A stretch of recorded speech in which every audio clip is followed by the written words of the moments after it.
Nandlal BJP versus जनता का लड़ाई होगा सबाई चोर और तुम्हार बीजेपी साधु ओहे बाबू लाला अब देश को क्या जाला ये देश का सबसे सबसे बड़ा अहंकारी देश का दुशासन है।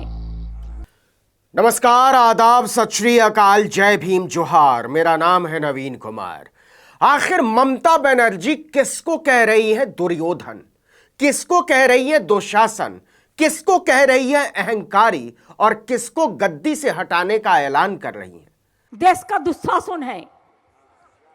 हम सही गलत में नहीं जाते, लेकिन क्या किसी प्रधानमंत्री के बारे में किसी मुख्यमंत्री की इतनी तीखी टिप्पणी को दरकिनार किया जा सकता है? लेकिन आपने ममता बनर्जी का यह बयान किसी टीवी चैनल पर सुना क्या? आखिर वो देश के एक बड़े राज्य के मुख्यमंत्री हैं, देश की चौथी सबसे बड़ी पार्टी की अध्यक्ष हैं। ये टीवी चैनल वाले कौन होते हैं उनके बयान को सेंसर करने वाले? लेकिन उन्होंने कर दिया, और क्यों कर दिया ये हम नहीं जानते कि आप नहीं जानते। उनके बयान ने देश की राजनीति में भूचाल ला दिया है, लेकिन टेलीविजन ने इसे सेंसर कर दिया। ये देश का सबसे सबसे बड़ा अहंकारी, हिंदी में किसको गद्दार कहते हैं? ममता की शालीनता देखिए, वरना दीदी और दीदी वाला हुजूर का बयान आपने सुना ही होगा। 50 करोड़ की गर्लफ्रेंड और कांग्रेस की विधवा जैसे महान विशेषण भी उन्हीं के मुखारविंद से निकले थे, लेकिन ममता गद्दार कहते कहते रुक जाती हैं। मैं गद्दार is not the good language, इसी के लिए हम देश का दुश्मन नहीं कहेंगे। वैसा ही कुछ आप बता दीजिए, हम इतना हिंदी नहीं जानते। इसके बाद ममता बनर्जी रौद्र रूप में आ जाती हैं, देश के हालात की तुलना महाभारत की लड़ाई से कर डालती हैं और हुजूर से तुलना के लिए एक ऐसे पात्र को उठा लेती हैं जो महाभारत की लड़ाई का पहला तात्कालिक कारण बना था। देश का दुशासन है, ये अच्छा है ना, बढ़िया वर्ड है ना। इससे आगे क्या कहा वो सुना देंगे तो आप हिल जाएंगे। बंगाल की मुख्यमंत्री ममता बनर्जी अपने पूरे रंग में है। आपको याद होगा, बंगाल के विधानसभा चुनाव में प्रधानमंत्री नरेंद्र मोदी ने ममता बनर्जी का नाम लेने में सारी मर्यादा तोड़ डाली थी। दीदी और दीदी कहने के उनके अंदाज की चारों तरफ आलोचना हुई थी। ममता बनर्जी ने अब जाकर इसका जवाब दिया है और उन्होंने प्रधानमंत्री नरेंद्र मोदी के लिए एक सर्वथा नूतन, रचनात्मक और ज्वलनशील उद्बोधन का आविष्कार कर डाला। अरे ओ नंदलाल, अरे ओ नंदलाल। लोग हंसते हंसते लोटपोट मजाक उड़ाने की भी पराकाष्ठा होती है, तो मोदी को नंदलाल क्यों कहा ममता ने? ओए ओ नंदलाल। ममता ने नरेंद्र मोदी को नंदलाल पुकारते हुए पूछा है कि बताओ नंदलाल, मुफ्त में मिलने वाले चावल को क्या गरीब 1200 रुपए के सिलेंडर पर पकाएगा? यह कैसी सरकार चला रहे हैं आप?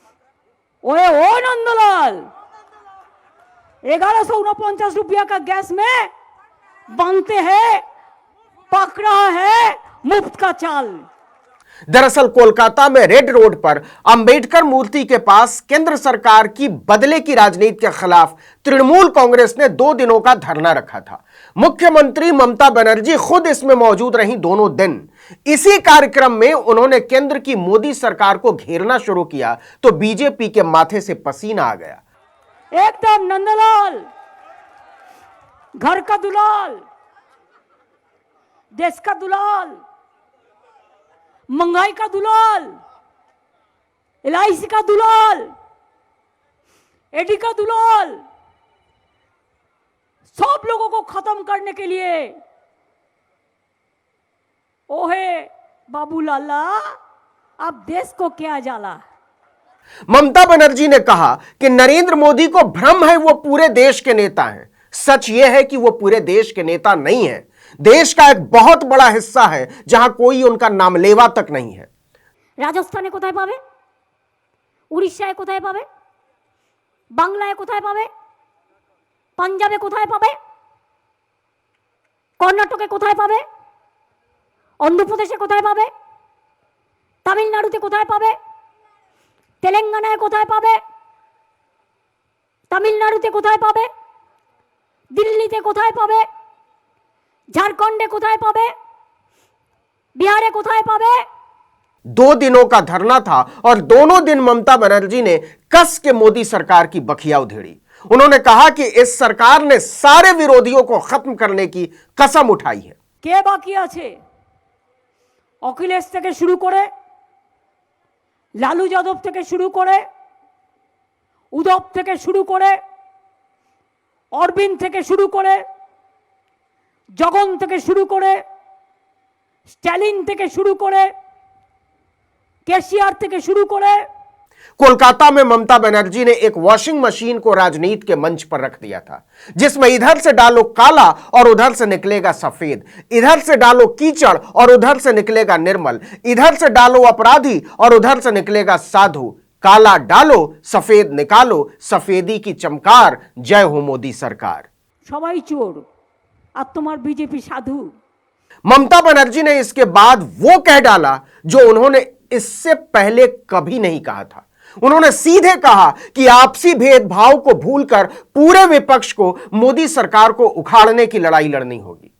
हर ऑपोजिशन पार्टी को एक साथ में लड़ना है और बीजेपी को इधर से हटाना है, देश से हटाना है, कुर्सी से हटाना है, चेयर से हटाना है। ममता बनर्जी ने कहा कि अब हाथ से समय निकलता जा रहा है और हमारे सामने इसके अलावा कोई दूसरा लक्ष्य नहीं होना चाहिए कि भाजपा को दिल्ली की सत्ता से बाहर करना है। और ऑपोजिशन पार्टी को इकट्ठा होकर लड़ना है, कामयाबी का साथ लड़ना है, सारे पड़ोसी का साथ लड़ना है और बीजेपी को कुर्सी से हटाना है। फिर तो ममता के तेवर देखने लायक थे, वो रौद्र रूप में थी। उन्होंने देश की सत्ता को चलाने वालों को दुशासन भी कह डाला और दुर्योधन भी।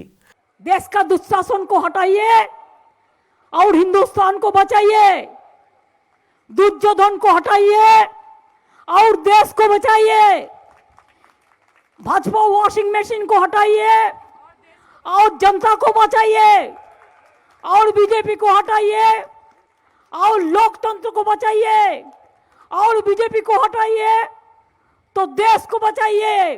ममता बनर्जी ने कहा कि इस सरकार ने पूरे देश को कई हिस्सों में बांट दिया है ताकि लोग अपने असली अधिकारों की मांग ही न उठा सकें, लेकिन सरकार मुगालते में है। 2024 में इसका हिसाब होकर रहेगा। और बीजेपी को हटाइए तो गरीब जनता को बचाइए, चाहे मजदूर हो, चाहे किसान हो, चाहे स्टूडेंट्स हो, चाहे यूथ हो, चाहे माँ हो, चाहे बहन हो, चाहे हिंदू हो, चाहे मुस्लिम हो, चाहे सिख हो, चाहे किसान हो, चाहे पारसी हो, चाहे जैन हो, सब मिलके काम करना है।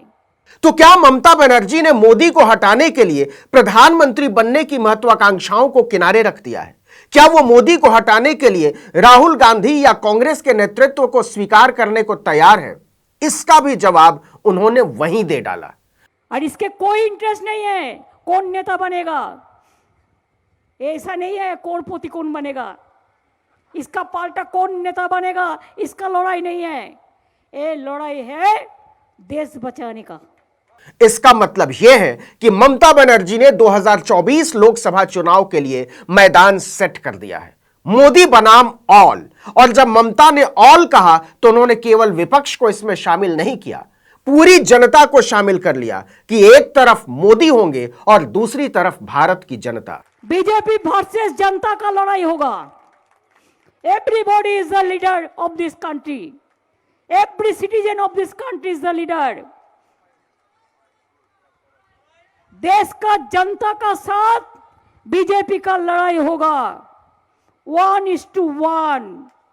बीजेपी को कुर्सी छोड़ना ही पड़ेगा। ममता ने सीधे कहा कि मोदी ने देश को बर्बाद कर दिया है। उन्होंने सरकार चलाने के लिए देश के गौरव को बेच डाला।